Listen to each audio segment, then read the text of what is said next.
In a world where the powers of the dormant demon lord created dungeons all around the world, and adventure parties live stream their dungeon runs, Yuke is a mage and a member of a rank party named Thunderpike. All their members are strong, and they easily clear all the dungeons they enter. However, not everything is well with their teamwork once they are outside of the dungeon.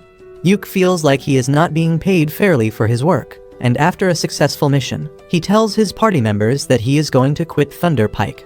The party leader Simon and the other members tell him to stop being such a whiny because he doesn't even join the fight and just stays in the rear, burning through their items and scrolls. They claim that they will be fine without his little support, and that is the final nail in the coffin.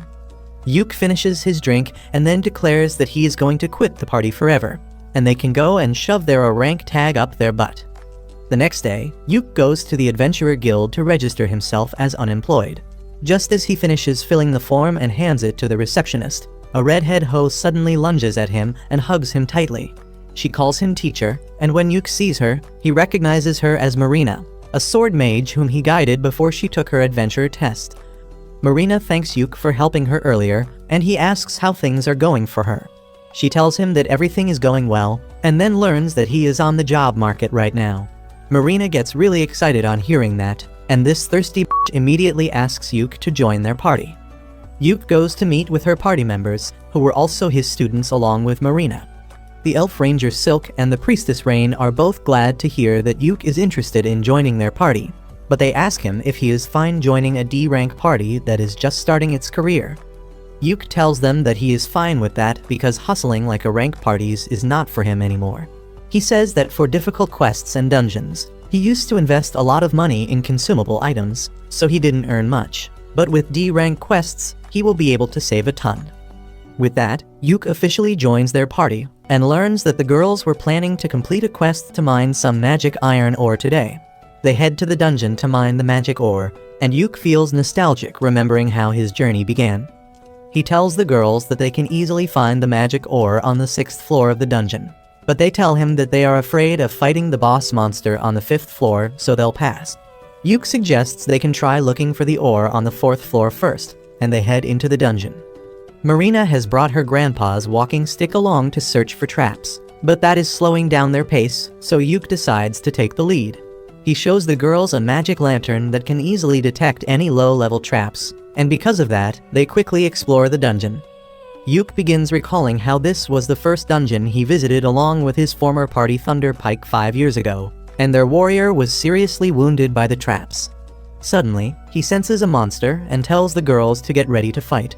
They reach a room where wolf monkeys are waiting for them. Silk shoots down one of them quickly, and then Marina rushes ahead to deal with the other two.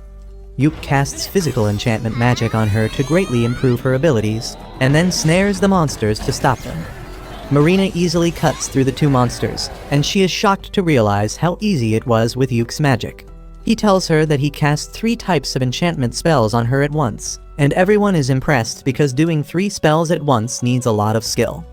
Soon, they reach the entrance of the 2nd floor, and after checking their equipment and stamina, they head downstairs. Suddenly, a group of zombie miners attack them, and it is Rain's turn to deal with them.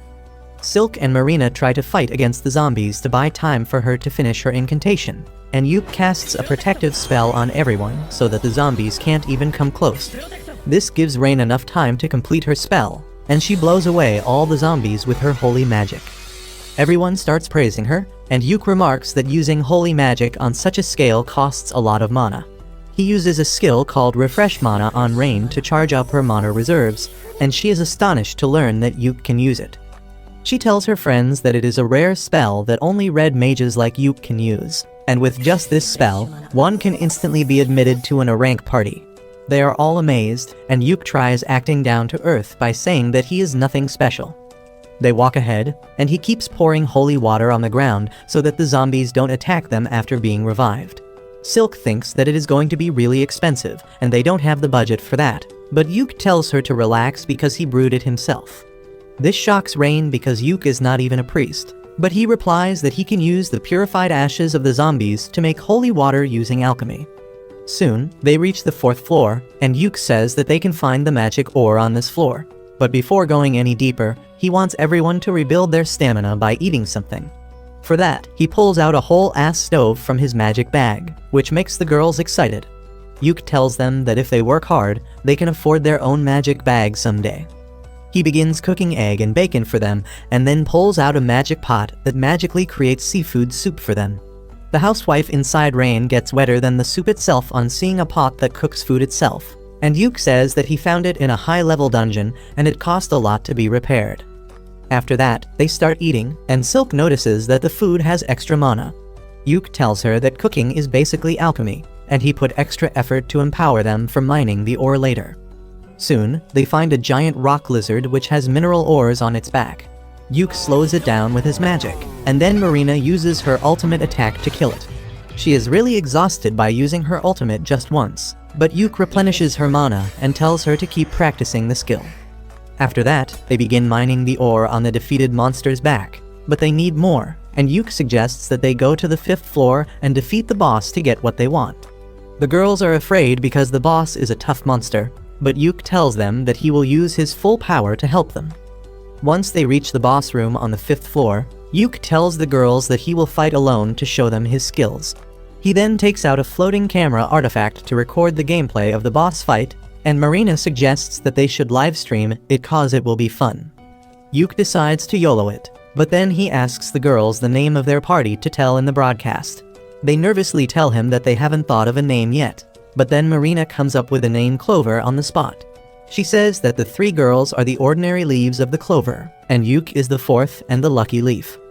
Everyone likes the name, and then Yuk asks the girls if they also want to feature in the first live stream of their party.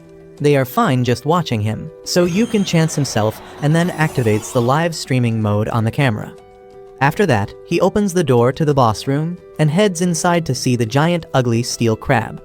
The crab attacks him instantly, but Yuk slips from its claws and then uses 5 disabling spells to blind, poison, and paralyze it. The crab tries to attack indiscriminately, but Yuk just uses gravity magic to crush it instantly. He ends the live stream with that, and Marina immediately hugs him, almost breaking his bones in the process. Yuk then puts the crab in his magic bag, and they open the treasure chest that dropped after defeating the boss to find a ton of treasure and magic ore. After that, Yuk and his party head back to the city in a carriage. He acts polite and asks the girls how do they rate their new party member on a scale of 1 to 10. All the girls are really impressed by his overall skills in the dungeon, but Yuk thinks that they would be uncomfortable to see someone who is older than them suddenly become a party member. The girls tell him that it is not like that at all, and suddenly, Silk has a brilliant idea. She tells Yuk that he should become the party leader because he is the most experienced and powerful out of them. Yuk is flustered because he doesn't think it is right for a newcomer to become the leader, but the other girls agree, saying that their party was officially formed when they decided to name it Clover, and that makes Yuk a founding member. When the girls keep on pressuring him, Yuk finally folds and agrees to become the party leader so that he can keep everyone safe. On the other hand, his former party, Thunder Pike, is having a hard time in the dungeon. They have got an archer to fill Yuk's place, but he can't support them like Yuk used to. They struggle against a pack of monster wolves, and even the newcomer throws shade at them, asking why the hell they came to such a high-level dungeon if they are so weak. Suddenly, the witch gets bitten by a wolf, and though the party leader manages to free her, the priestess doesn't have enough mana to heal her. The party decides to retreat immediately, and as the witch lies bleeding, the priestess is still waiting for her mana to recharge. They don't have mana potions or even healing potions because that used to be Yuk's responsibility, and none of them thought to pick it up after he left. The new guy has a healing potion, but he doesn't give it so easily because he expected a rank party to have better management. Meanwhile, Yuk and his party are celebrating their first mission's success. As they drink, Yuk tells them that the reward from the quest was nothing special, but he got a lot of money from selling the corpse of the steel crab. He asks the girls about the division of money among them, and Silk tells him that they put everything in the party fund and use an allowance system for buying necessary things. She explains that they are saving money to buy their own house one day, and Yuk likes the idea. At the same time, his former party is at the same inn, and they are griping and complaining about their failure today. They blame it all on the new guy, saying that he should have been prepared better to help them. The archer gets pissed off that they are treating him like an errand boy, and says that he never thought that the famous rank party would be a bunch of sisses who can't even wipe their ass themselves. He tells them that he is quitting their party immediately, and Yuk turns around just in time to see it. He doesn't want to give any attention to his former party, so he tells the girls that after every successful quest, they will take 2 days to rest and recover. He says that he will stock up the useful items in the meanwhile, and they can head to another mission on the 3rd day. Suddenly, the inn begins to display the livestream video of Yuk defeating the steel crab that has gone viral within half a day. Everyone is interested in Yuk and his party because he defeated a boss monster with just debuff spells. However, this pisses off his former party members who think that Yuk is playing in the lowest league to improve his KD ratio. Turns out they are not the only people jealous of Yuk, because a fat and ugly noble is also cursing him from afar.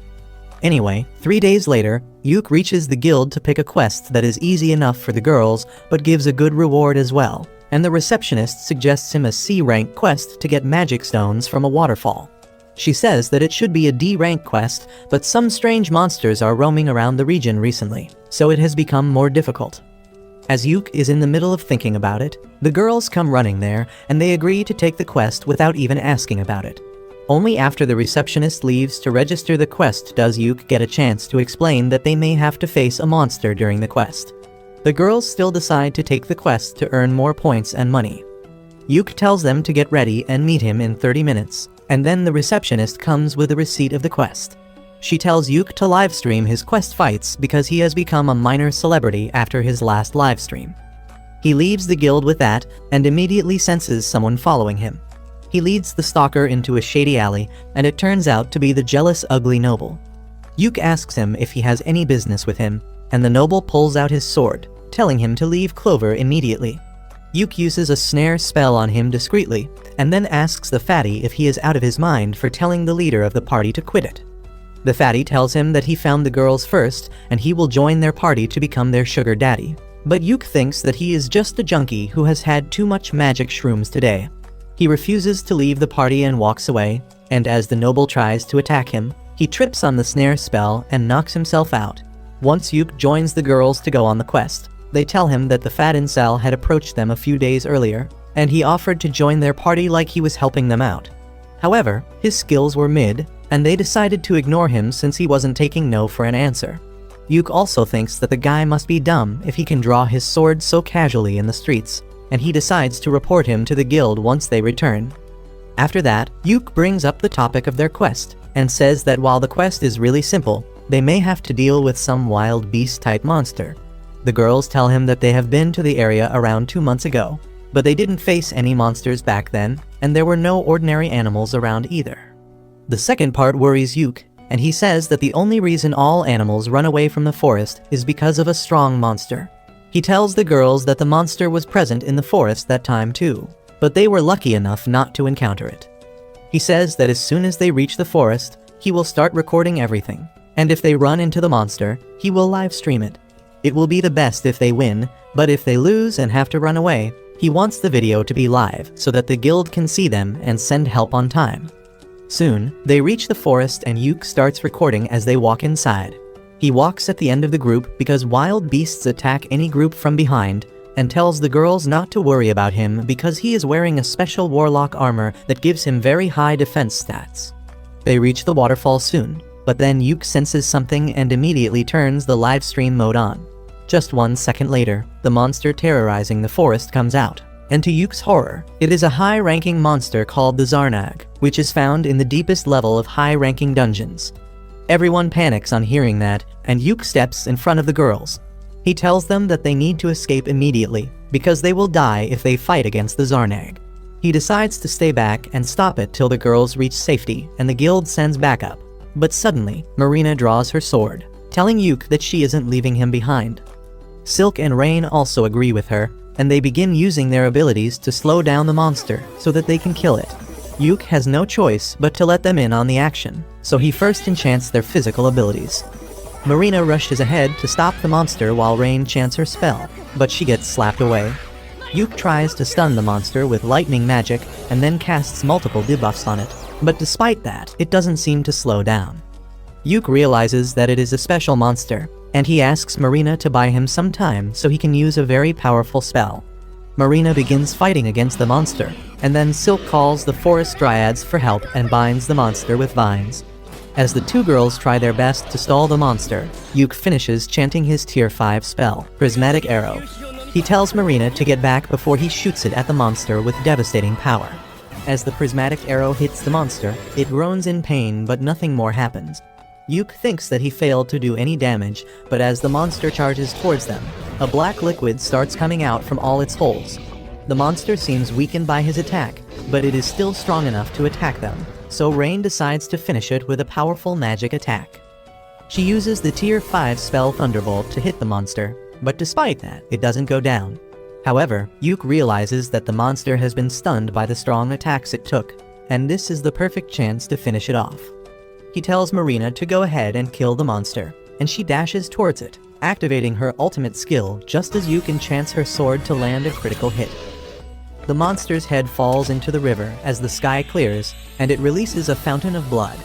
Everyone is relieved at this, and then Yuk remembers that he was live streaming this fight.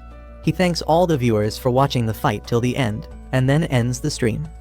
The video is an instant hit in the city, and the popularity of the Clover Party rises further. But the leader of Yuk's former party is pissed because of that. Meanwhile, Yuk is feeling dizzy after using too much mana in the fight earlier. Behind him, the girls are excitedly chatting about their fight, and Yuk thinks that this video will give their careers a huge boost. He approaches them, congratulating them for the successful mission, but adds that he is going to spank them for not listening to his orders earlier. The girls confront him, saying that they are going to lecture him too because he was planning to sacrifice himself just now, and they won't have allowed that to happen in any case. Yuk realizes that this is a 1 versus 3 match and he can't win against the girls, so he says that they will review the mistakes they made later. Soon, they reach the lake where they are supposed to complete their mission, but the girls get in the mood for a swim. Yuk tells them to take a dip in the time he sets up camp. As he hears the girls happily splashing around, he remembers how he was training them to be adventurers just 6 months ago. He kept telling them about the ways in which they could improve themselves and their party, but he always had the feeling that they would make a great team. He is still surprised by the fact that he ended up in the same party as them and thinks that life is too uncertain. A few days later, Yuk and the girls are summoned by the guild master, and the girls are anxious about the meeting. Yuk believes that the guild master wants to talk about the high-level monster they defeated in the forest, because a dangerous quest like that should not have been given to a D-rank party like them. He thinks that normally, any guild master would praise them, but he knows the old man in charge of this place is not normal. Just then, Guild Master Benwood arrives there, and he immediately confronts Yuk, telling him that he has really done something troublesome this time. Yuk tells him that it is not his fault, and Benwood sternly asks him to tell him the things that he didn't mention in the report. His tone scares the girls and Yuk lashes out at the old man for intimidating them. However, that was what the guild master was waiting for, and he tells Yuk that he should have stopped talking politely earlier if he wanted him to stop acting scary. Benwood then sits down and tells everyone to take a seat too.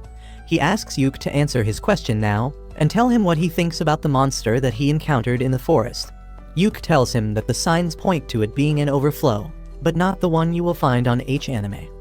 Benwood grows concerned on hearing that and tells the receptionist to generate an investigation quest. Meanwhile, Marina asks Yuk about overflow, and he explains that it happens when a catalyst causes monsters to come out of dungeons. If things get worse, it can lead to a stampede in which a huge army of monsters destroy everything in their path. The girls are worried to hear that, but Benwood tells them that the guild will handle the investigation. He then bows down to the 4 of them and apologizes for putting them in danger. The girls are taken aback by that and say that they were fine because Yuk was with them. The old man says that he watched the stream and he thinks they are quite skilled too, which is why he is going to promote them to C rank. The girls are delighted to hear that, and then Benwood turns to Yuk to give him another good news. He is being promoted to a rank because the prismatic arrow spell he used during the fight is a new spell he created, and all the guild officers believe that he should be promoted.